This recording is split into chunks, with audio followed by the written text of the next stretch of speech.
सावित्रीबाई फुले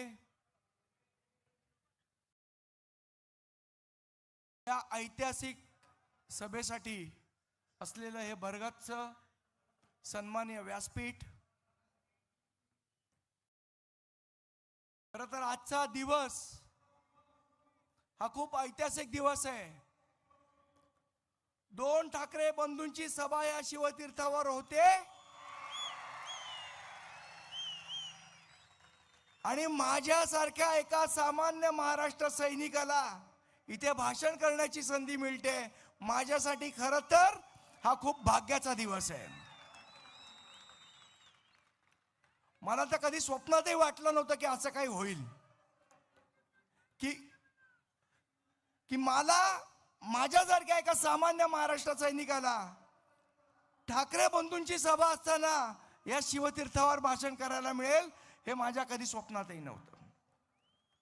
मी माझा खरोखर भाग्य, मला माझ्यासारख्या एका सामान्य महाराष्ट्र सैनिकाला ठाकरे बंधूंची सभा असताना या शिवतीर्थावर भाषण करायला मिळेल हे माझ्या कधी स्वप्नातही नव्हतं। मी माझा खरोखर भाग्य समजतो। अनेक दिवसापासून बरेच लोक बऱ्याच गोष्टी बोलतायत। ठाकरे ब्रँड संपला, ठाकरे ब्रँड संपला। मला त्यांना एक सांगायचं आहे आणि माझं हे स्पष्ट मत आहे, ठाकरे ब्रँड नाही, ठाकरे हा विचार आहे आणि विचार कधी संपत नसतो। तुमचा आहे ना, तुमचा गुजरातचा तो ब्रँड आहे, आमचा विचार आहे। कोलगेट वापरून कंटाळा आलेले लोक पेप्सोडंट वापरतात। 10 वर्ष झाली आहे तुम्हाला वापरून कंटाळा आलाय, आता लोक चेंज करणार आहेत तुम्हाला, हे ब्रँडनी लक्षात ठेवायचं। आणि तो ब्रँड चेंज करायला आमचाच विचार कामी येणार आहे, हे पण लक्षात ठेवायचं। नुसत्या मला असं वाटतं निवडणुका आला की भूलथापा द्यायच्या। या इथे खूप आमच्या सगळ्या रणरागिणी भगिनी बसल्यात, यांना आमिष दाखवायची। पहिले आमच्या सगळ्या बहिणी होत्या, आता सगळ्या लाडक्या बहिणी झाल्यात। आणि मग 1500 रुपयाचं आमिष दाखवायचं किंवा आम्ही 1500 रुपये तुमच्या अकाउंटला टाकतो, तुम्ही आम्हाला मतदान करा। आता तर काय 13 तारखेला म्हणे लाडक्या बहिणींच्या ह्याच्यात पैसे टाकणार आहेत। निवडणुकीची आचारसंहिता वगैरे हे सगळं आपल्यासाठी असतं, त्यांच्यासाठी नाही।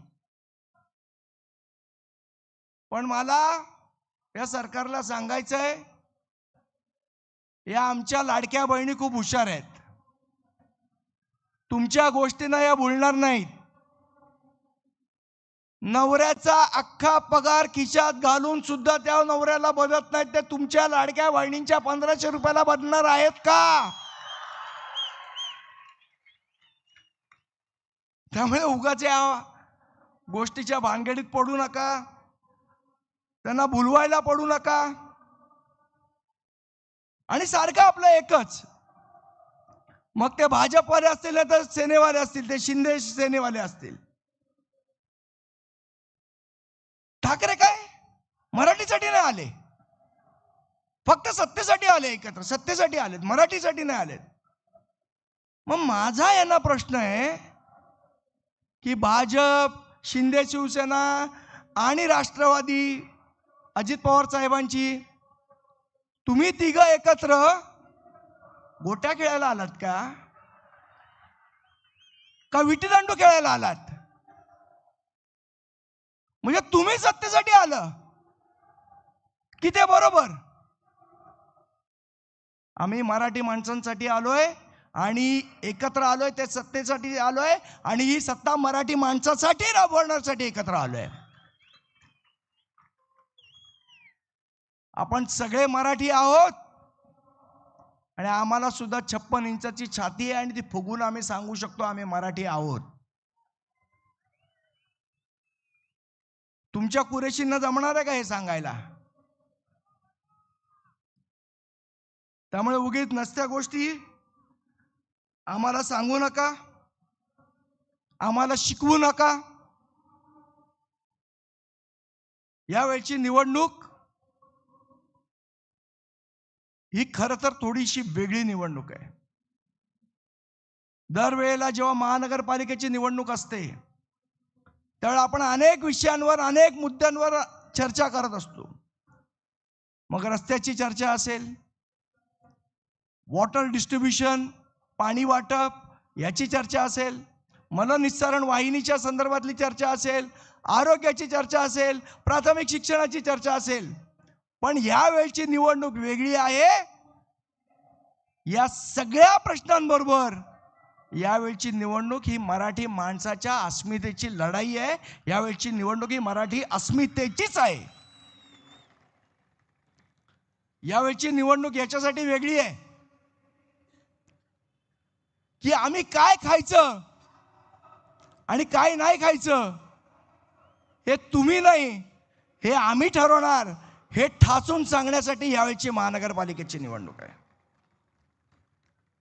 या मुंबईमध्ये मराठी माणसाचीच दादागिरी चालणार हे ठासून सांगण्यासाठी यावेळची महानगरपालिकेची निवडणूक आहे. आणि सर्वात महत्त्वाचं, या बृहन्मुंबई महानगरपालिकेमध्ये मराठीच महापौर बसणार हे सांगण्यासाठीची ही निवडणूक आहे. बाबांनो, आपण सगळ्यांनीच सावध राहिलं पाहिजे. नाहीतर जी परिस्थिती न्यूयॉर्कमध्ये झाली ती मुंबईत व्हायला वेळ लागणार नाही.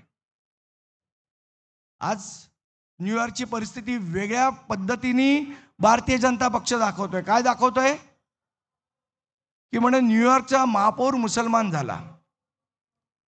जे ममतानी निवडून आले ना न्यूयॉर्कला, ते मुसलमान म्हणून नाही आले. न्यूयॉर्क शहराची डेमोग्राफी तिथे येणाऱ्या परप्रांतीयांनी बदलली म्हणून ममतानी महापौर झाले. ममतानींना वोट करणारे कोण होते? भारतीय हिंदू होते, भारतीय मुस्लिम होते, फिलिपिन्स होते, डच होते, चायनीज होते. हे सगळे परप्रांतीय एवढ्या प्रमाणात न्यूयॉर्क शहरात घुसले की तिथे जे ओरिजिनल न्यूयॉर्कवासी आहेत त्यांना स्वतःचा महापौर करता आला नाही आणि सगळ्या परप्रांतीयांनी मिळून तिथे ममतानींना महापौर केलं. जर आपण असेच गाफील राहिलो तर आपल्याला नुसते सांगतायत मुंबई शहर काही मराठी नाही, ते आता कॉस्मोपॉलिटियन आहे. उद्या हीच परिस्थिती मुंबई शहरावर ओढवल्याशिवाय राहणार नाही. काल परवा ते अण्णा मलई लुंगी डान्स करत मुंबईत आलेले. त्या लुंगी डान्सवाल्यांनी काय सांगितलं, मुंबई महाराष्ट्राची नाही, मुंबई म्हणे आंतरराष्ट्रीय सिटी आहे, महाराष्ट्राची काही संबंध नाही. मला त्या लुंगी डान्सवाल्यांना सांगायचं आहे, इथे येऊन वाटेल ते बोलू नका, नाही तर हटाव लुंगी आणि बजाव पुंगी करून परत पाठवू तुम्हाला. इथे येऊन शहाणपणा नाही शिकवायचा आम्हाला. तुमच्या चेन्नईत बोलाल का हे? मराठी माणसाला गृहीत धरण्याचा प्रयत्न हा कोणीही करू नये.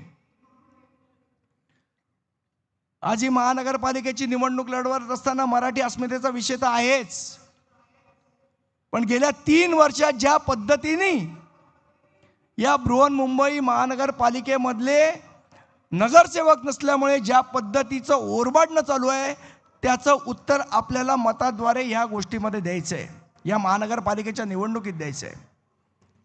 आज माझी सन्माननीय राजसाहेब आणि सन्माननीय उद्धवसाहेब दोघांना विनंती आहे.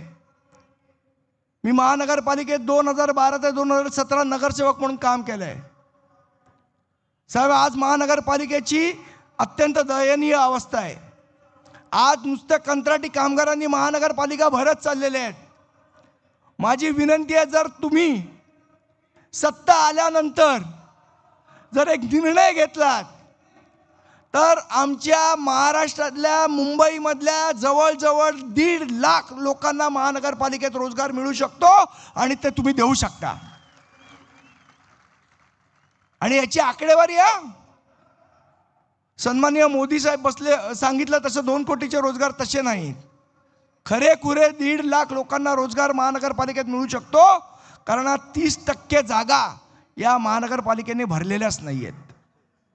आणि त्या जर भरल्या तर वर्षाला 1 लाख लोकांना रोजगार आपल्याला देता येईल. त्यामुळे माझी विनंती आहे की आपण त्या प्रकारचा निर्णय घ्यावा. आणि मला खात्री आहे आमचे दोन्ही सन्माननीय नेते तो निर्णय घेतील. आज महानगरपालिकेच्या BSTची अवस्था अतिशय वाईट झालेली आहे. आमचे महानगरपालिकेचे जे BSTचे जे मराठी कामगार आहेत, आज त्यांना प्रॉव्हिडंट फंड मिळत नाहीये, त्यांची उरलेली थकबाकी मिळत नाहीये. त्यामुळे माझी विनंती आहे की BST सारखा अख्खी संस्था ही महानगरपालिकेत मर्ज करावी, जेणेकरून आमच्या मराठी माणसाचे जे कामगार आहेत त्यांना न्याय मिळेल तिथे मध्ये. दुसरं महत्त्वाचं, रोज सांगितलं जातं आम्ही विकास केला. मुंबईचा विकास हा फक्त आम्हीच केला, भारतीय जनता पार्टी आणि त्यांनी केलं. माझा त्यांना प्रश्न आहे, विकास म्हणजे रस्ते बांधणं, याला जर विकास म्हणायचं का? बरं काय म्हणाले, कोस्टल रोड आम्ही बांधला. प्रभू साहेब माझ्याबरोबर नगरसेवक होते. आत्ता परवा राहुल शेवाळेंनी 2012चे नगरसेवक होते. त्यावेळेला मला असं वाटतं शिवसेना भारतीय जनता पक्षाची सत्ता होती. आणि त्या कोस्टल रोडचं काम त्यांच्या कारकिर्दीत झालं म्हणून त्यांनी आमच्या सगळ्यांचा सत्कार केला. आणि मग जर त्यांच्या कारकिर्दीत झालं तर 2012ला जर ते त्यांच्या कारकिर्दीत झालं, याचा अर्थ कोस्टल रोड हा त्याच वेळेला झाला, आत्ता झाला नाही. हे मी नाही सांगत आहे, राहुल शेवाळे सांगतायत. त्यामुळे किती खरं बोलताय किती खोटं बोलताय मला असं वाटतं हे एकदा कळलं पाहिजे. अजून खूप गोष्टी बोलण्यासारख्या आहेत, पण माझ्यानंतर आपण खरं तर आपल्याला उत्सुकता आहे अनेक मान्यवरांचं भाषण ऐकायची. त्यामुळे मी जास्ती आपला वेळ घेणार नाही. जाता जाता मात्र 4 ओळींची एक कविता आपल्याला ऐकून जाईन. कविता आपल्याला माहितीच असेल, पण ती आजच्या ह्या परिस्थितीमध्ये लागू असणारी कविता आहे. कुसुमाग्रजांची कविता आहे. पाहुणे जरी असंख्य पोसते मराठी, पाहुणे जरी असंख्य पोसते मराठी, आपुल्याच घरी हाल सोसते मराठी, असे कितीक खेळ पाहते मराठी, शेवटी मदांध तख्त फोडते मराठी. त्यामुळे येणाऱ्या 15 तारखेला या माजलेल्या आणि मदांध तख्ताला फोडून आपल्या या 227 उमेदवारांना, मशाल असेल तर मशाल, इंजिन असेल तर इंजिन, तुतारी असेल तर तुतारी, आपण प्रचंड बहुमताने निवडून द्या अशी एक विनंती करतो आणि माझे 2 शब्द संपवतो. जय हिंद, जय महाराष्ट्र.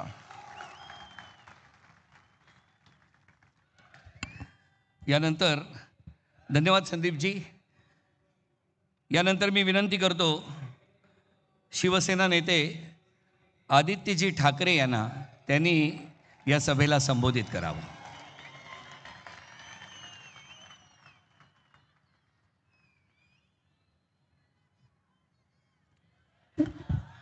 जय महाराष्ट्र.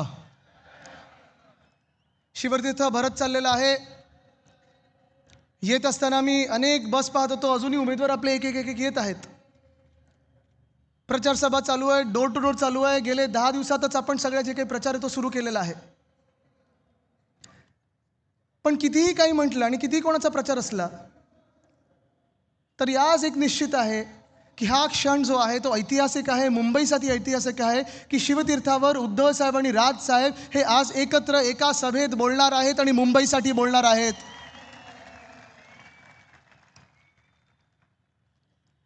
ही निवडणूक महत्त्वाची तर आहेच. ही निवडणूक आपल्या मुंबईची आहे, ही निवडणूक आपल्या महाराष्ट्राची आहे. ही निवडणूक आपल्या अस्मितेची आहे. ही